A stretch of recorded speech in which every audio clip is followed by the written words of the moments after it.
Ang kulit ng tambucho plastic.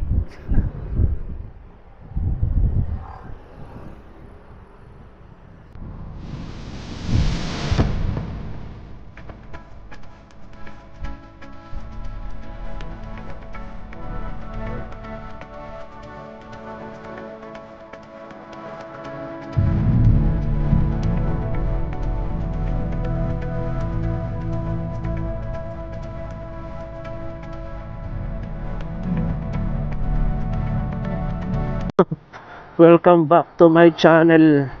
Nakapag-video tayo nung last time pero nakorap yung ating memory card. So nandito ako ngayon sa tinatawag na F. Viola Highway, which is bypass road yata to. Hindi ko lang sure, no?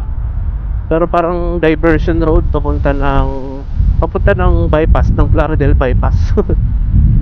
At yun, so i-update ko kayo dito sa kalsada na to.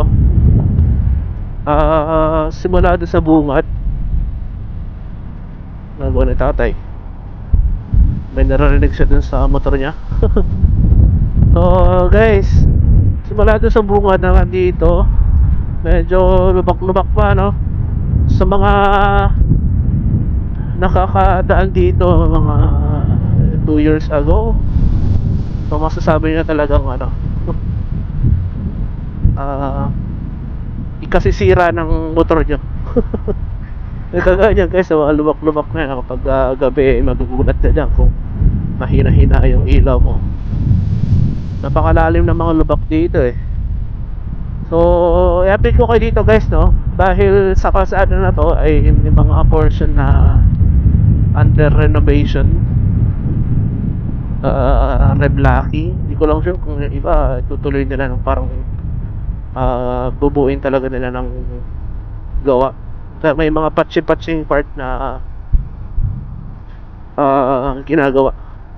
So kagaya yan guys, no? Pag nagpapatintero tayo dito sa kalsada na to, gawa ng pagbago-bago yung ng daan eh, structure kumbaga, dahil lubak. So ito yung part na ginagawa guys, mga bandang kalahati ng kalsada na to going to Plaridel bypass. Ayan. Pero gaya nga na sinabi ko, patse-patse lang. Hindi ko lang sure kung pati itong mga part na to is bubuin nila ng paggawa. Pero sana naman. Pero alam mo yung bakit ginagawa to? Kasi 2025 election next year. Joke lang. Just kidding. Baka tayo ng mga politician. Pero okay lang din yun. At least may nagawa silang maganda. Ay, joke lang. Ayun. Tapos po natin dito is kakanan na tayo. Dahil mas kabisado natin tong kanan na to. Dire-diretso yung gilid nito. So ulit yan boy.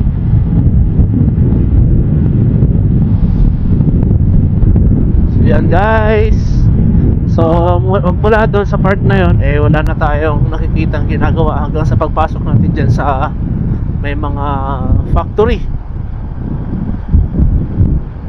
So magugulat ka pa rin sa mga lubak, no? Kung first timer ka talaga dito dumaan, tapos medyo mabilis-bilis yung takbo mo, siguradong sisemplang ka talaga. Diba, lipat naman tayo dito. Maganda lang dito walang masyadong dumadaang sasakyan, kaya nakakalipat-lipat tayo ng ibang linya. Yan, so nakikita nyo na may mga lubak na yan, no? Lubak ka dyan, no? At kaya nagkaganito yung kalsada dito guys, dahil sa mga truck na dumadaan dito mula sa mga, hindi ko lang kung saan galing yung mga naghahakot ng mga buhangin, ganon, mga kwari-kwari. Ayan, so isang diretso na to guys. Wala pang masyadong ginagawa dito. So atin ko kayo dun sa kabila.